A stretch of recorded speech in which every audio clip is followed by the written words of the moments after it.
Welcome to the Channel for Grace. Gobind will be live shortly. Book a tarot or astrology reading on our website, channelforgrace.guru, and check out our latest programs and classes. Please give us a share and a like, and we hope you enjoy the broadcast. Welcome to the Channel for Grace. Gobind will be live shortly. Book a tarot or astrology reading on our website, channelforgrace.guru, and check out our latest programs and classes. Please give us a share and a like, and we hope you enjoy the broadcast.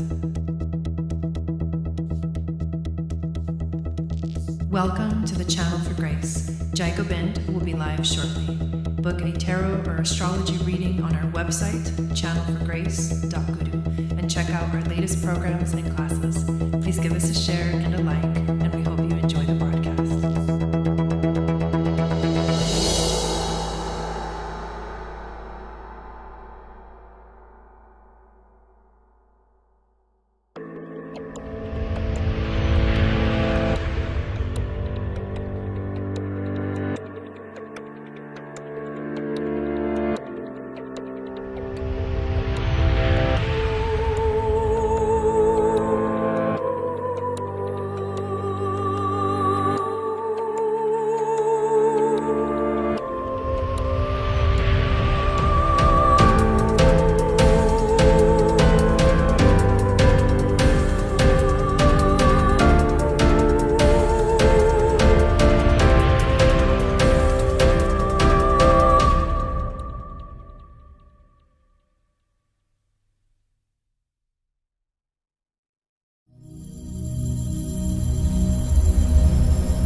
Hey guys, what is going on? Welcome to the Aquarius Full Moon Astrology. My name is Gobind. This is your Channel for Grace. Thank you guys so much for watching this video live and everybody that's in the chat. And thank you to those of you that are watching the replay of this video. I am going to share with you information about the astrology of the full moon that's happening on Monday and how crazy it is that there's so many things that are coming together astrologically and energetically, and there's portals opening up, and it's all starting, like this full moon is actually the beginning of a lot of this crazy energy that's going to be coming in the next 6 months. There's talk of all kinds of things out there in the astrology world, but one of them is these squares from Mars to Jupiter, Saturn and Pluto, and how mostly Pluto and Saturn, but how these squares, which are going to repeat themselves a few times in the next 6 months and even longer than that, are going to create a lot of tension in the world collectively, of course individually in our own lives.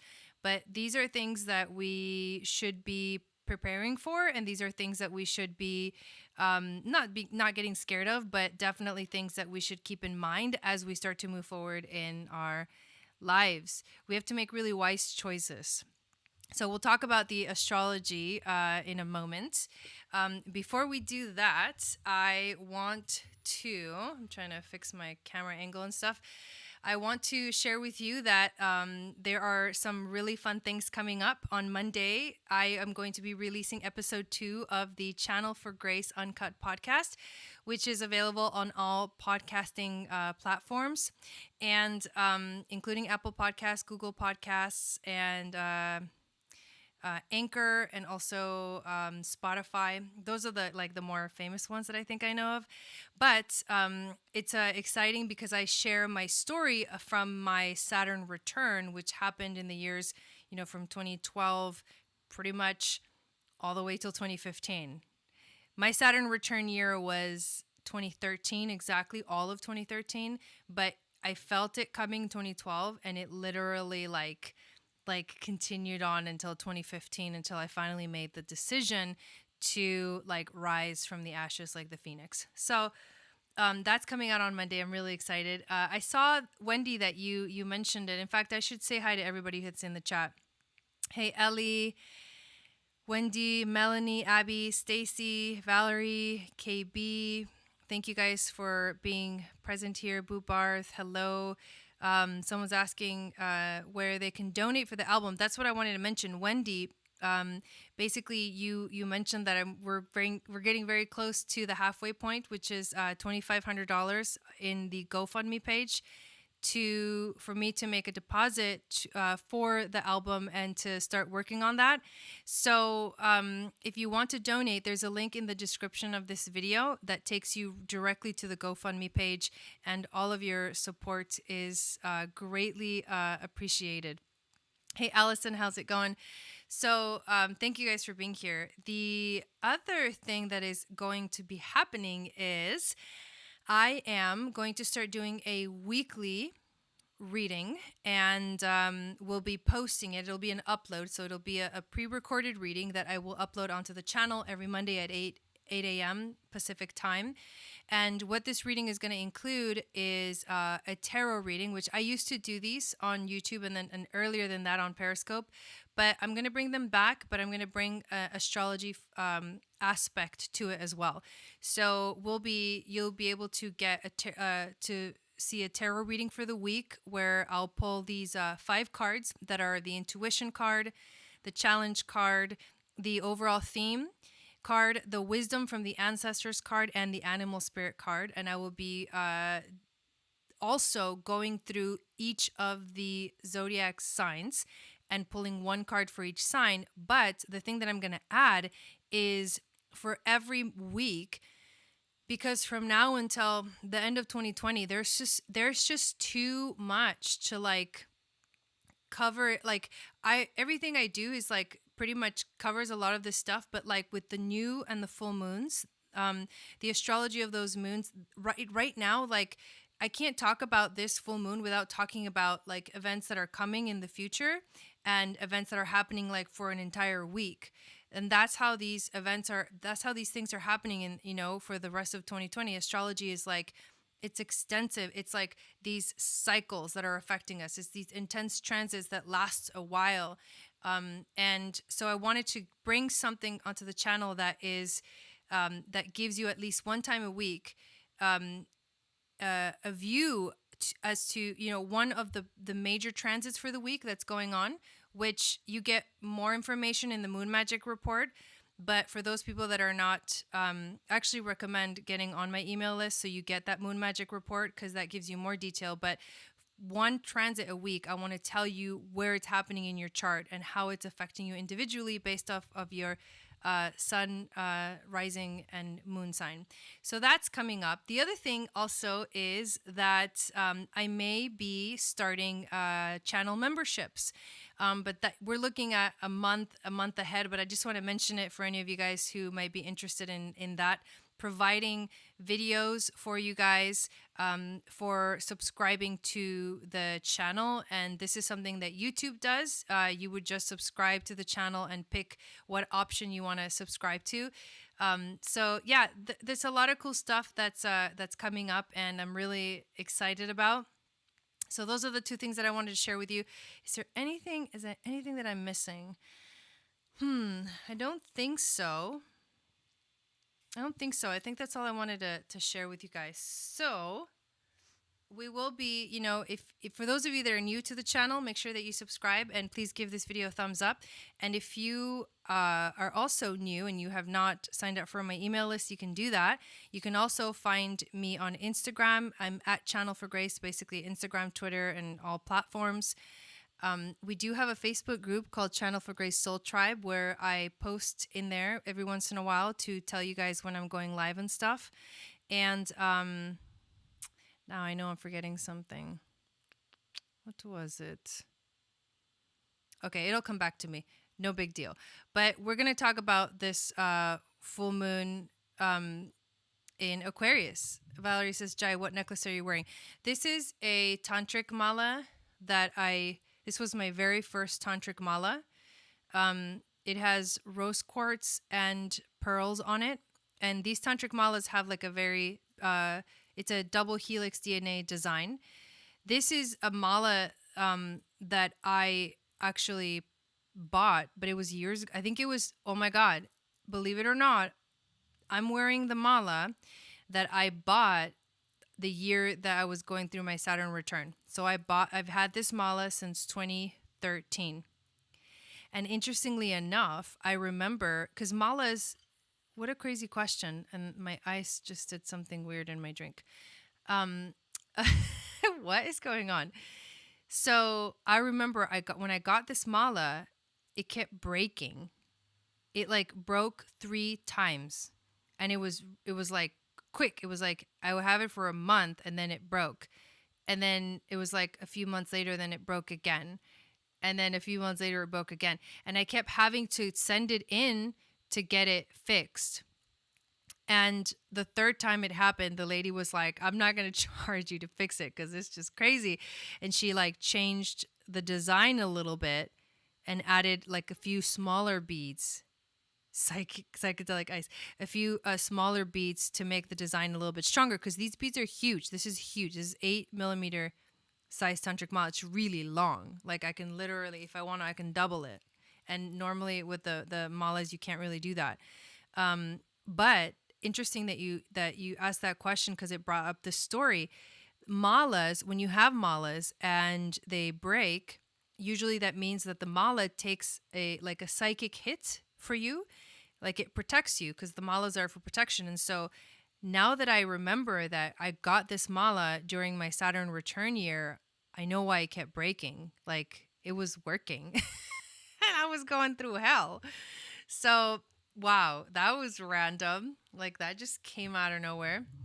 Anyways, let's go over this chart of this full moon and why it's significant. So I'm going to pull up the actual chart. I know, right? You just asked what I was wearing, and all of a sudden that whole story came out.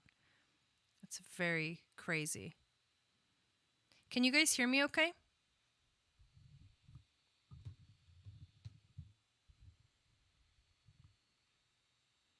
I'm connecting the iPad. I've been feeling a little bit frazzled lately. Not like frazzled, but like a little bit like overwhelmed, I guess you could say. Energetically overwhelmed. Sometimes I spend too much time staring at my phone, because like that's all I do all day every day is work on the computer and on my iPad, and like I type stuff and I write stuff. And so sometimes I go through, okay, awesome. Sometimes I go through days where I feel like I'm not 100% here. So it's like I'm trying to like, am I here? Do I got it? Do I got it? Today feels a little bit like that, because I think it's a lot to cover with this this moon, but we're gonna get right into it. So let's do it. And it's also hot. I'm hot.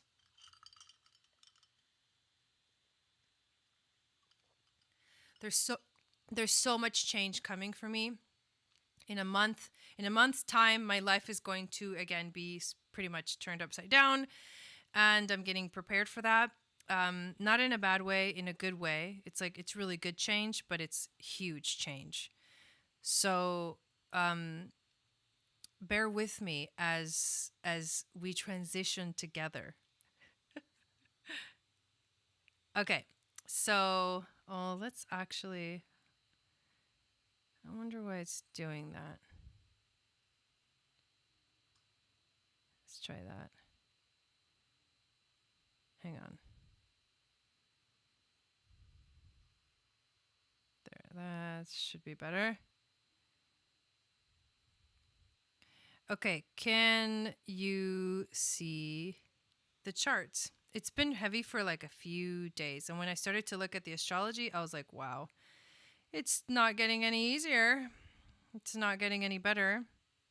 Meaning it's not getting any less intense.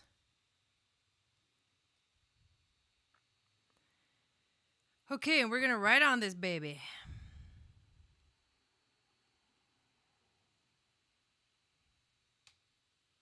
Because I want to show you guys what's happening with this moon. Oh, and now I have to fix this. So I never have issues, you know? There we go. Okay. And I'm not even looking at the chat because there's so much going on my computer. I'm sure you can tell. So here we are. Here's the chart. Let's do this.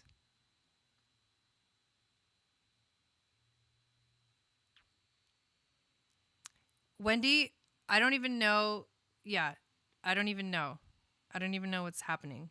Like I honestly, I have no idea. I'm just like, it's so weird.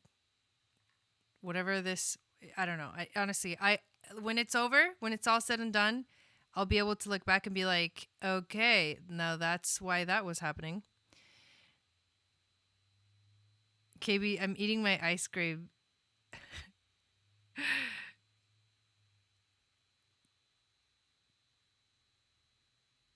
Yes, yeah. We have so much to cover tomorrow in the Moon Goddess training. Sparky, some eating sour cream. You guys are hilarious. Stop eating dairy. No, I'm just kidding. Oh, thank you. Thanks, Abby. That's really sweet of you. Okay, so here we go.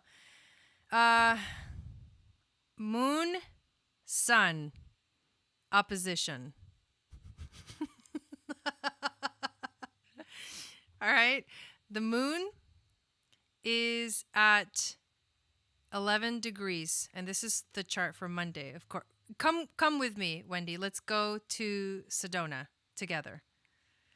I just talked to somebody from Sedona today. Actually, she's a viewer. Her name she's Julene. She's from Phoenix, Arizona, and we had a great conversation today, which made me feel a lot better about the whole transition. But here it is. The reason this moon is so powerful is because this is the first moon that comes to us as one of the reversed moons.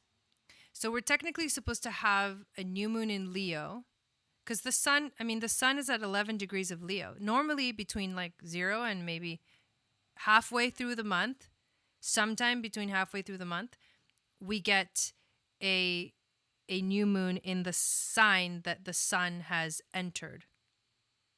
Are you serious, Wendy? No. That's crazy. Then you have a full moon in the opposing sign, which in this case would be Aquarius. So why are we having the full moon in Aquarius before the new moon in Leo? Well, I can tell you why. Because we had 2 new moons in Cancer. One of them was an eclipse, and the second one was a double new moon in Cancer that we just had in like June into July. And it just threw everything off. I think this happens every once in a while, but it's rare. And this means that from now on, for a whole year actually, we're going to see the full moon will come before the new moon every month. Just watch. Instead of seeing new moon Leo and then full moon Aquarius, you're going to see full moon Aquarius and then new moon Leo. Like the new moon's going to come like towards the end of the month. It's so weird. It's like backwards. It's like a different reality. This is the first moon that is the new cycle like this. And it's going to go down like this for a whole year, you guys. Full moon, then new moon. Full moon, then new moon. So for example, the next moon, normally you would have new moon Leo and then full moon Aquarius. And then you would have, new moon Virgo, full moon Pisces. But you're going to see that next month, we're going to have a full moon in Pisces coming before the new moon in Virgo. So it's just crazy, okay? There's no other way. There's no way to explain what this is, but this is wild. And it's going to happen for a whole year. So energetically, we're going to feel like the energies are going to feel off. Like the energies are going to feel like reversed, like backwards. Like we get the full moon aspect coming at us before the new moon, and the full moon is usually the completion. Like usually in the new moon, you make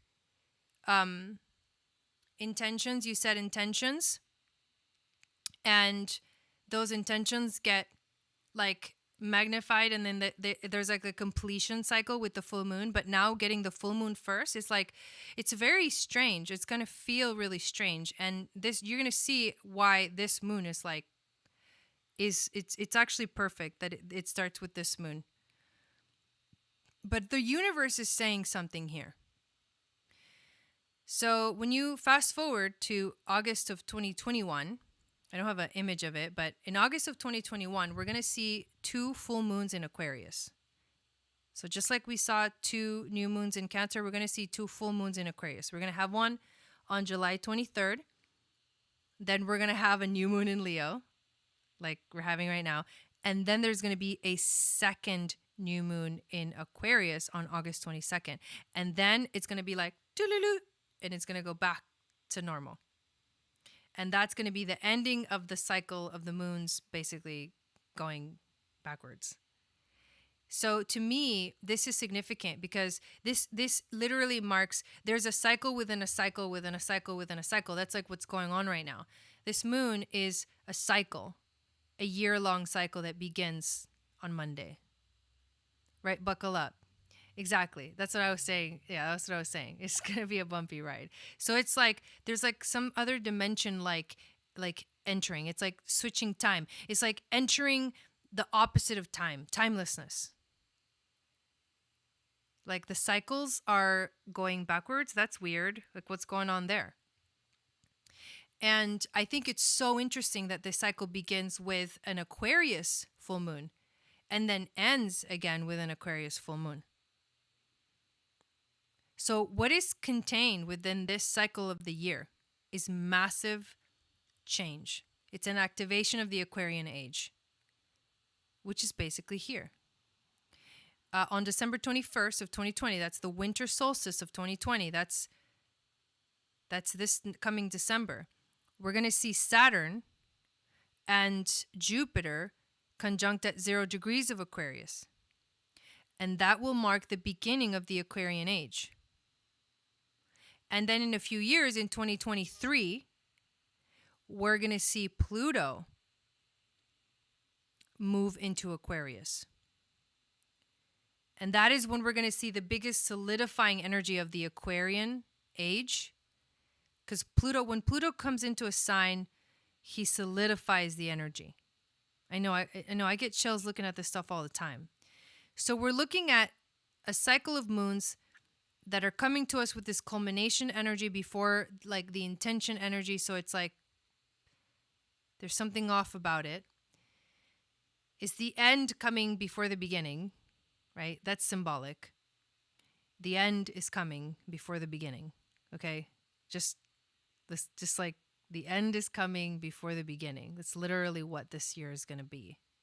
Sounds scary, but every massive transitional period, transitional time, transitional age always has to, something always has to end before something can begin. And it's going to last for a year. And it's going to include Saturn, the Saturn-Jupiter conjunction, and then eventually lead to the Pluto in Aquarius. So this is the most transition I think we've ever experienced in our lives as adults. And the transits that are following this moon for the next 6 months till the end of 2020 are going to be gnarly. Here's another thing that's really crazy. The Lion's Gate portal opens on August 3rd. And it closes on August 12th. So August 3rd it opens, and then August 12th it closes. And then on August 8th, that's the strongest energy of the Lion's Gate. That's the peak of the energy. And this all has to do with Egypt, ancient Egypt. The Lion's Gate is an Egyptian thing. And it has to do with the star Sirius, which is aligned with it's like Orion's belt, and it's aligned with the big pyramids in Egypt. And Cairo and that area of the pyramids is actually at the 33 longitude and line of the Earth. So this moon, it's like opens the portal. I think that's crazy. And the Sabian symbol, what did I do with my Sabian symbols book? Hang on.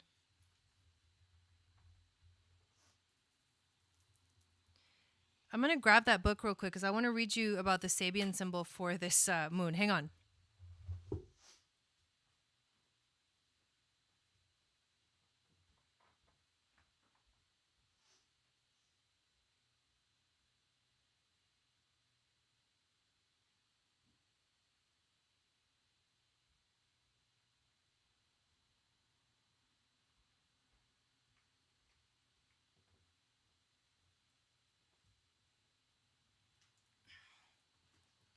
All right. So, Sabian symbol for 12 degrees of Aquarius. Check this out, okay? A politician walks up the broad marble steps of the State House.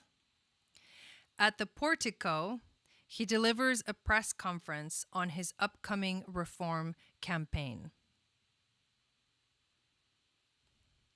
This is about having an optimistic, forward-looking stance towards life. This is enthusiastic belief in social and personal betterment. Leadership in the public sphere. Finding a practical path through social and political problems. Promoting a program that serves everyone versus from the straight and narrow path in order to advance one's career, social climbers. Developing a polished, level-headed public persona, knowing how to speak in a relaxed, authoritative way, studying up on the issues before meeting the public, can definitely avoid the issues if they so choose. Discretion, knowing the right time to disclose something. Solicit the advice of esteemed colleagues. Building on the accomplishments of one's predecessors versus stepping over the bodies of one's opponents. Civic mindedness. Now, I think this is crazy because everything right now seems so political. I mean, can you believe it that 2020 is an election year? In the middle of all of this, somehow we're going to have elections. Is it like coincidence? Of course not. But I know, right? And then there might not even be an election. We don't even know. That's the thing. We don't even know. That's how up in the air everything is. A moon in Aquarius is about the future. Aquarius moon, if you were born with an Aquarius moon, you have this gift of like prophecy because you can see into the future. It's activated, by the higher mind. Since Aquarius is the third air sign. So every time when you get to the third sign of that element, like the third earth sign or the third water sign or the third, let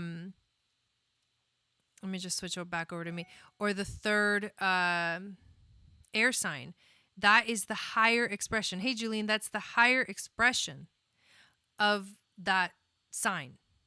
So Aquarius is of the higher mind. It's activating the higher mind. And Aquarius is also the water bearer. Aquarius is also the star card in the tarot. And the star in the tarot, in the major arcana, is about hope and dreams and about the future looking bright.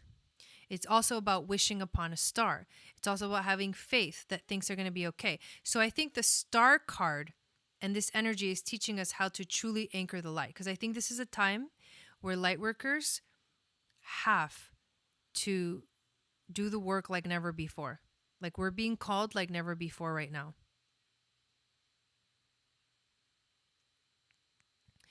So this moon is coming to us as Venus has just gone direct and is now out of shadow, as Mars has entered shadow, Mars is going to go retrograde in September, and it's going to be ugly.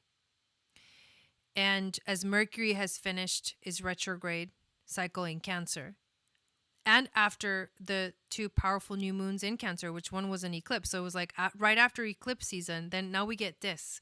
It's like it doesn't end. There's like no end in sight. But it's not a bad thing. It's just so much change that we need to anchor, somehow know where we stand, what makes you feel safe, right? What are the things that are important to you? So what I'm going to do, let me put the chart back up on the screen. I'm going to go through the aspects that this moon is making, the astrology aspects. Yeah, paradigm shift for sure. Okay, so here we go. So the craziest thing that's happening with this moon is that we have got Uranus right here is actually T squaring the moon, the full moon. So it's both squaring the sun and the moon. That's significant. That's really massive. Uranus rules this moon because it rules the sign of Aquarius. A T square is a really harsh aspect. It brings a lot of tension that needs to be resolved. Now, a full moon T square to Uranus disrupts the foundations of our lives. And so we need to be prepared because massive change is coming. It's also unpredictable. Uranus is very unpredictable. So that's unpredictable change that is coming. Uranus is forcing it because things do need to change. And that's when when Uranus squares the moon. But when Uranus squares the sun, this is like a rebellious energy. And energy that is, someone who's like often thinking, differently from the crowd. It's the energy of individuality. It's restlessness. It's nervous. It's agitated. It's desiring independence. It's freedom from all social restrictions. Isn't that weird? And since this moon is prophetic because it is Aquarius and it is the future, what is it trying to tell us? What is it foreseeing? Why is this telling us that this is about restlessness, desire for freedom from social restrictions? Aquarius is the people. Aquarius represents the people, right? So we are the people. And this moon is saying it's time to fight for your freedom. It's time to warrior up. It's time for the light workers to step up. Because the Aquarian age is arriving. It's been arriving. It doesn't happen overnight. That's why there's a lot of things that are happening that are like leading up to a big, massive sort of explosive energy.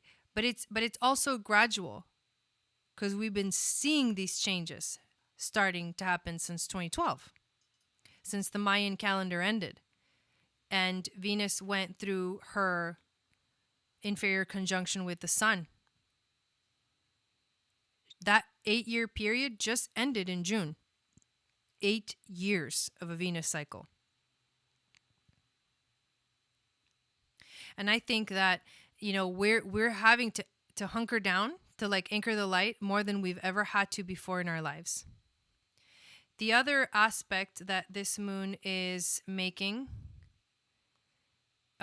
is it's sextiling Chiron, who's the wounded healer. So when the moon sextiles Chiron, this creates a perfected vehicle for understanding how the emotions can help or hinder your spiritual progress. If you take on other people's energies, if you get lost in someone else's story, this is going to hinder your spiritual progress. If you protect yourself from the energies of others, this will help you in your spiritual progress. This sextile, what it does is creates compassion. It's a great balance about, understanding the needs of others Hi there. With true compassion, one does not take on other people's negative karma and energy. This is about responding to the needs of others from deep inside the heart chakra. This is to me the Christ teaching coming through. This is the hope that is holding space for us. But the sextile also brings in deep healing, especially because we did just see Mars. Look how close Mars is to Chiron. We did just see Mars conjunct Chiron. And now Mars has been, humbled. Like he has a higher perspective. And he knows that more healing is coming. And that is, what we're going to start to see in the next 6 months. But the healing will come from Mars actually having to defend itself. It's like, this is the sacred warrior. It just got, like, Chiron just put the magic cloak on Mars and said, okay, are you ready? Are you ready for what's coming? Because it's some gnarliness coming.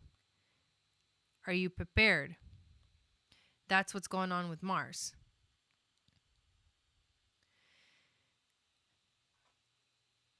There's also a semi-square here to the south node. And the semi-square brings up this opportunity for us to balance our emotions, to look back towards the past, because the south node is the past, and to look at the south node in Sagittarius and what it represents of things that they're not guiding us towards our north node right now. And what Sagittarius south node is, it's old belief systems that are dying. Because Sagittarius is about belief systems, right? Religion, even education, higher education, things like that. There's just old belief systems that are dying right now. And this is a looking back at that energy. We're going to have Mars at exactly 19 degrees squaring Jupiter at exactly 19 degrees. But because he's close enough, he's also squaring this stellium, which includes Pluto and Saturn. So this moon, we start to feel that those squares. And these are the major squares that are going to be happening for the rest of the year. Mars at 19 degrees is going to square Jupiter, which is not a bad thing. But the other two squares are gnarly. When at 23 degrees, he squares Pluto, that's destruction. When at 27 degrees, he squares Saturn, that's like major restriction and like just being told that you're not, it's being overpowered. Saturn overpowers Mars, especially when it's in its home sign of Capricorn. But Mars is also in its home sign of Aries, so he's not going to go down easy. And honestly, we are Mars. You every single one of us is represented by Mars here, right? Like we're not gonna, like, Mars in Aries. If you know Aries energy, like, they're very strong. Aries is a strong energy. It has strength and it has collected strength, but it's gonna need like even more strength to get ready for the journey that it has to go on. It's interesting because speaking of strength, Mars and Jupiter, when they square, Jupiter actually gives Mars strength.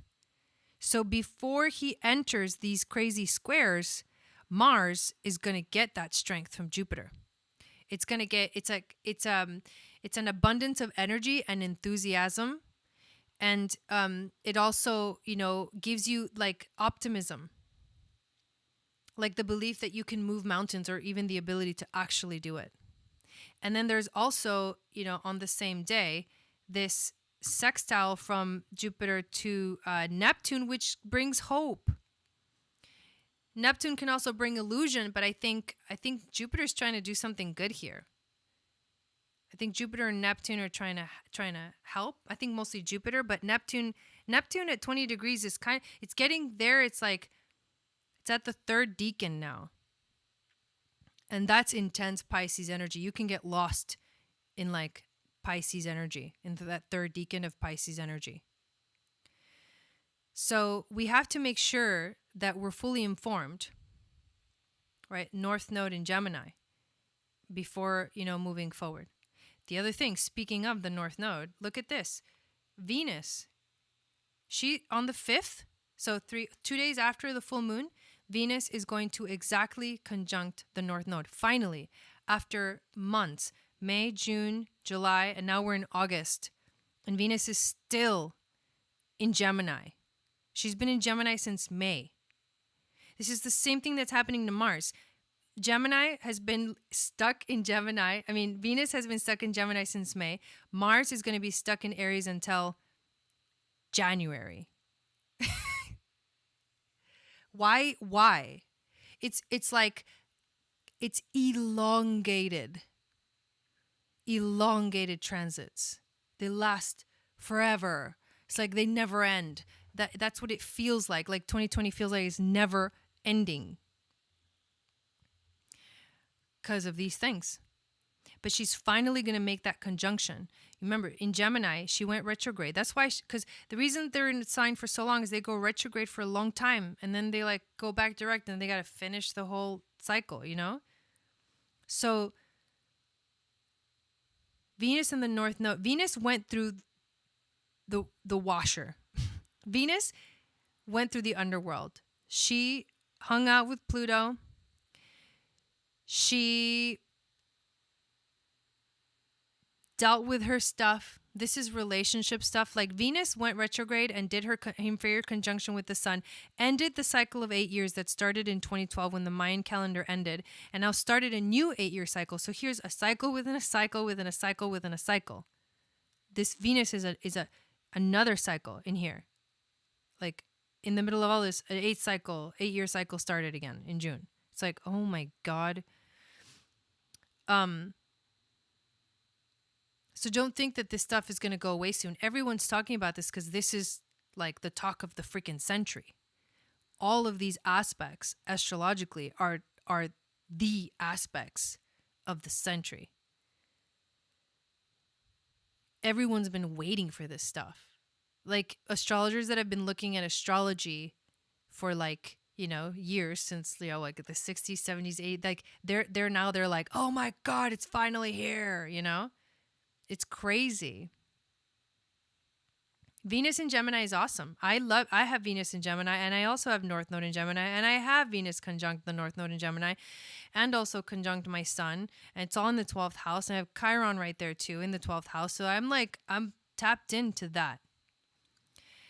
But Venus went through the process. She went through the process of clarifying, of purifying herself so that she could meet the North Node.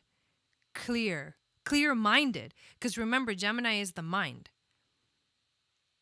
She is now clear. She now knows what relationships are good for her and what relationships are not good for her. And it's almost like when she gets to the North Node, it's almost like meeting with, your destiny, like destiny's door. Then she's going to pass the North Node. She's going to meet up with it at 28 degrees. And then she's going to pass it. So then she's going to be like in the new world. Destiny moving forward. I am actually, it's funny, Julie, like when you look at Venus, that's like what's going on in my life. I am Venus right now. Venus in Gemini since May. Because Venus in Gemini, when she exactly conjuncted the sun at 13 degrees on June 3rd, that was my birthday. And I have the sun at 13 degrees. So that was like direct, like an arrow, right? Like Cupid shooting an arrow straight through my heart. The soul is the sun is your soul. It's directly aspected my soul. So it makes sense, like all of this, and the node, I have North Node in Gemini too, so it's just like it's all right there for me. This is like manifesting massively in my life. But Venus is going to meet the North Node, and on the 5th exactly, but on the 3rd she's basically there. She's only 2 degrees away. Conjunctions usually, like sometimes you give like conjunctions in 8-degree orb, but she's pretty much there. So she is like activating that the destiny of relationships, but moving forward with all the information that you need, because that's Gemini, all the facts that you need, all the stories, all of that stuff. She's clear-headed now. She knows how to move forward. And she's going to follow the North Node right to her destiny. And that's powerful. The other thing that's happening on this moon, because of course we're not done yet, Mercury is at 27 degrees and so is Saturn, 27 degrees. And look at that. They're exactly opposing. That's a lot of exact things. 19, 19, right? 11, 11, 27, 27. This is close. 20, 19, 10, 11, 11, like 26, like everything. I just circled everything. There's not a single planet that is not part of this craziness. Dude, that's crazy. I didn't even realize that. I just did that right now. So, Mercury, Saturn. Mercury, what's Mercury in Cancer? It wants to know how to love. By the way, Mercury is about to move into Leo. It needs to express itself through its heart, ruled by the moon. And Saturn is like, I don't think so. I don't think so. You need structure. You need discipline. You need restrictions. You need a plan. It's like having a full moon in Cancer, right? You would have, a full moon in Cancer would be moon in Cancer, sun in Capricorn. And then when the full moon is like that Capricorn energy, that moon and that Capricorn energy, they don't like each other. Boundaries too. Yeah, exactly, KB. Saturn is like, there's an intense opposition between Cancer and Capricorn that it restricts the heart. Saturn in Capricorn is in its home sign, so it's going to overpower Mercury in Cancer. Mercury is not happy in Cancer. It can learn how to express itself through its heart center, but Mercury likes Gemini. Mercury likes to be in its head, in its mind. But it feels uncomfortable here, and on top of it, Saturn is like,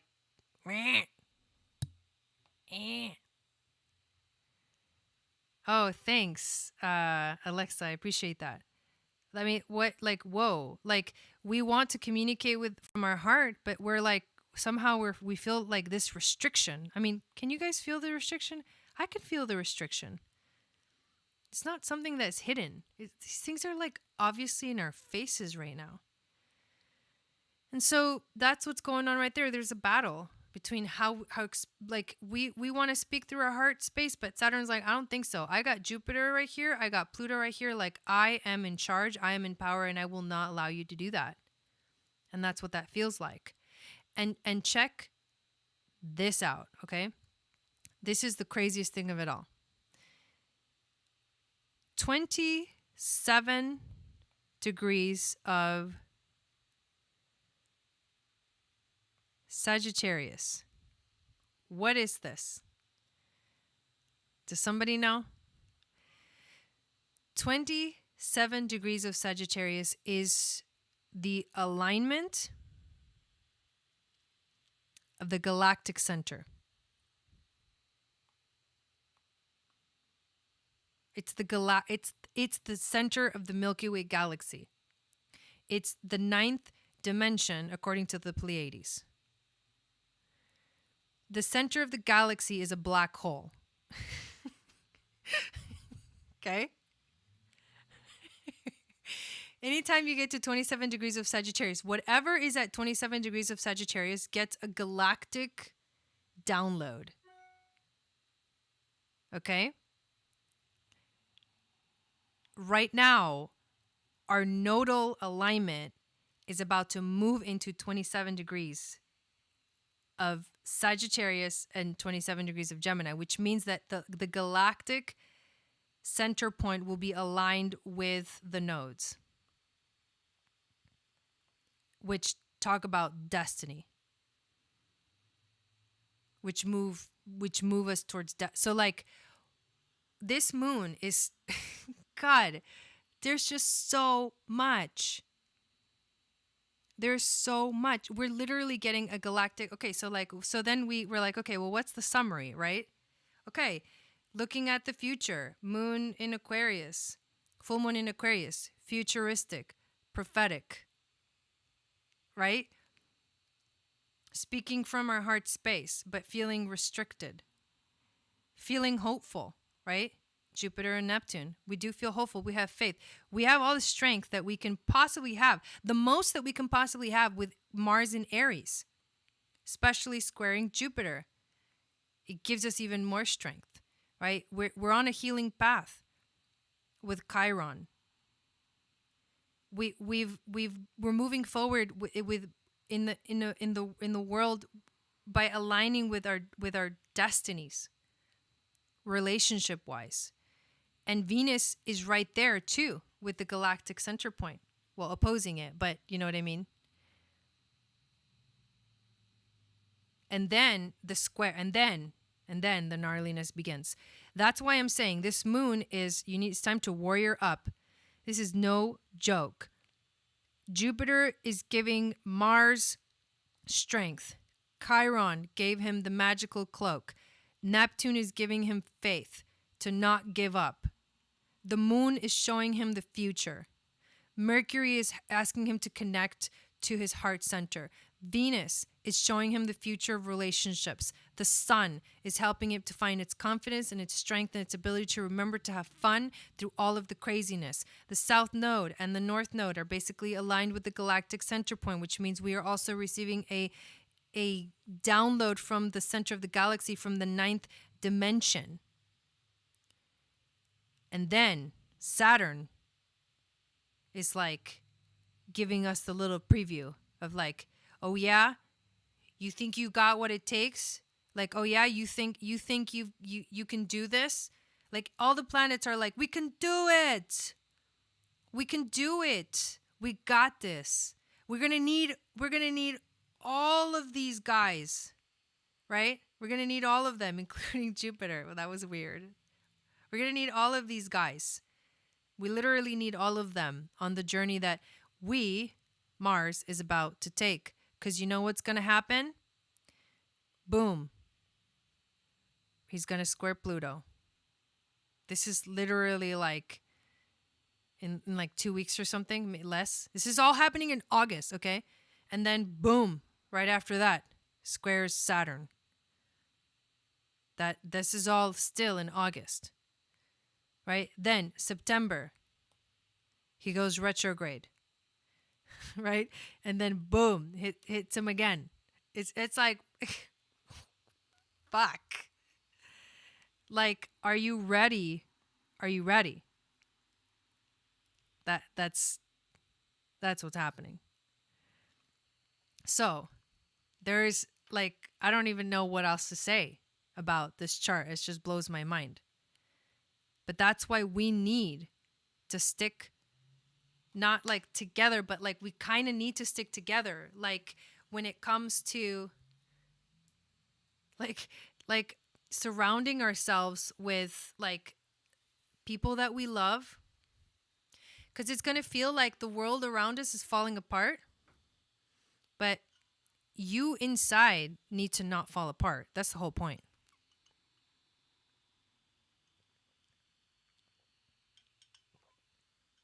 It's always good, Darcy. It's always good. It's all really a choice. Can I cancel? No canceling. Multipass. Exactly. Yes, tribe. Yes, Alexa.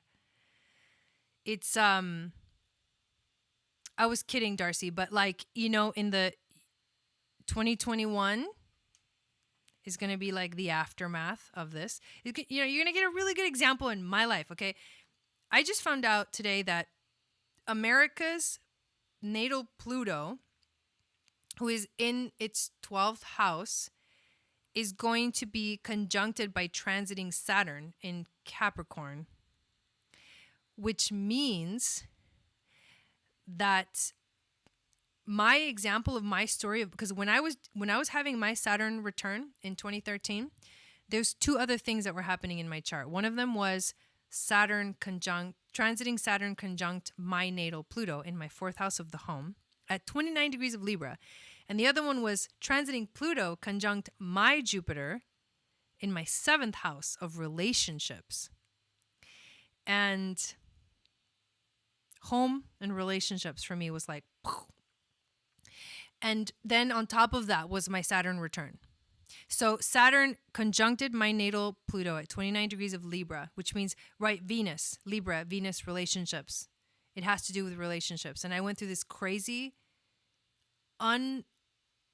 untangling of karmic relationships during that was just like the ungrinding of like my past. I was involved in lawsuits and restraining orders, and freaking my community fell apart. Me and my partner, who were supposedly the leaders of the community, were like, everyone's like, their dirty laundry was being like aired. It was gnarly. Okay. And that was me. That was me in my life. These aspects that are happening right now were happening to my chart. So right now that's happening to America's chart. I don't even know what to think. I don't even know what to say. 33 people in the chat. I like that. It just gave me hope. So I'm going to tell you, like, it's going to be fine. We're going to be fine. We're going to be fine. And every day more and more, I'm getting more excited about Sedona, you guys. Not even kidding. Oh, thanks. Well, that's what the podcast is for. I want to tell you guys my story. Like, so that's why you go over there to find stuff out like that to the podcast. But I share a little bit here too. Rise, sister, rise. Yes, Alexa. Yes, that's the plan. I feel like it's the right thing to do. Like, okay, so every day I get more and more excited about it. And that tells me that's a sign. That's a sign. Thank you, Wendy. Thank you, Wendy, for moderating. Please follow Wendy, you guys. It is, I feel like the only way out is in. You got to go through it. There's no other way. And here's the thing. You can't force someone Angel's like, yeah, you can't force someone to not suffer through whatever it is. I love that, Jillian. Through whatever it is that, and I've never even been there, and I'm moving there. I've never even seen it. And I'm going to start packing my bags. That's how crazy this is for me, you guys. I'm going only by intuition and trust. That's gnarly. But I don't know. It is what it is. My soul lives there. You guys, everything that everybody's telling me about Sedona is just like amazing. I can't even handle it. Me and the Scorpions will have to find a way to get along. They will have to stay away from me. Oh my God. We'll find a way. Yes, everybody says that, KB. I've yet to feel them, but I'm excited. Make sure you join us for lodge ceremonies and talking circles in Arizona. Okay, Belinda. All of you guys in Arizona, you gotta reach out to me and tell me I'm here, because I'm gonna need community. I don't know anybody in Arizona. I don't have a single family member there. No, we don't even have a place yet. But Dawn's gonna be checking out apartments. We've been looking. It's crazy. I don't know, you guys, it's crazy because I'm telling you guys this, even though I don't even know what the plan is. So everything might change, but I don't think it will. I think it's going to happen. Valerie, that's good. Alexa, you are meant for Sedona. Trust we can meet challenges and more to a better place. No coincidence. I agree. I will feel right at home. Oh, you guys. I love this. Oh my God, I can't wait. Sparky. Okay. Yes, Sparky. Talk to the scorpions for me. You and Darcy. Talk to the scorpions. Tell them I'm friendly. Oh my God. And you know what's so crazy? Sedona is the place to have retreats if you're going to have a retreat. So, like, hello. I think this is going to happen. And I think one day we're all going to meet because I'm going to be having an event. You know what I mean? Crazy. Yes, thank you. The Scorpion Whisperer.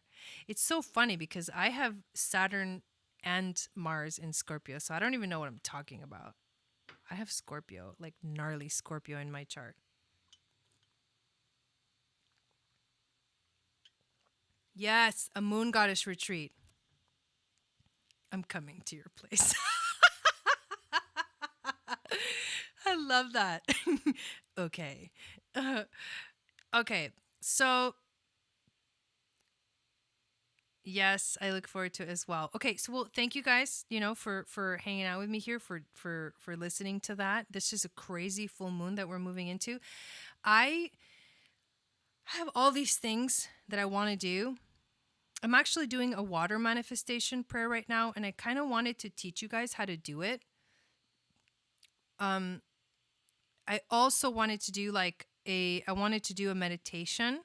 I was thinking that we might do a meditation. Maybe, maybe not, because when I start overloading myself, I regret it. So I'm not even going to go there. But I'm definitely going to go live when the Lionsgate portal happens, and we're going to do a meditation together, like on that day. But just know, like for your own self, know that Monday, the portal opens on the 8th. The portal is at its peak. The energy is at its peak. And guess what? On the 8th, near the 8th, is the day where the nodes move into the galactic center point. On the day of the August 8th of the Lion's Gate. Like, what? Like, I don't even. It's crazy. Like, as that day is approaching or right after, it's like when the nodes go right directly there. And then it ends on the 12th. So I think what we'll do is, since I'm already going live on Monday, I think we'll do a meditation on Monday. Let's do a meditation on Monday to open up the portal. I'll go live on the 8th again to do another meditation and like another reading. I know, right?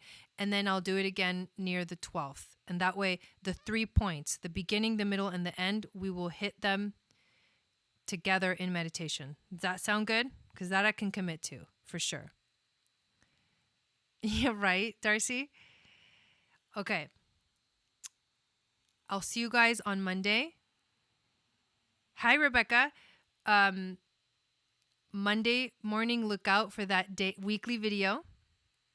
And it's going to go out in the morning, 8 a.m. Pacific, 11 a.m. Eastern. And then look out for the episode 2 of the podcast. I'm going to be uploading it, I think, at midnight, but I don't know if it goes through right away or what. So we'll figure that part out. But either way, that's the plan. So thank you, everyone, so much. I am going to let you guys go. I'm going to finish out my beautiful evening. I actually really like the thing I like about the Northwest is that there's light until really late at night. And that is the shit.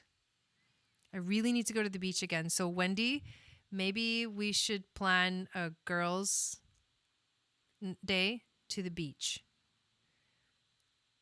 And I need help packing. Just kidding. Actually, not kidding. I was gonna ask you guys if you could come help me one of these days, but that's for a private conversation. So we can like have a girls' day and just pack my house. Oh my god, I can't believe this is happening. Because I have to see you guys before I leave. You know what I mean? Thank you. Thank you. Thank you. Thank you. All right, you guys. I kind of don't want to go, but I kind of have to go. Yes, we'll have an amazing ceremony on Monday night, so don't miss that. Okay. Sat Nam.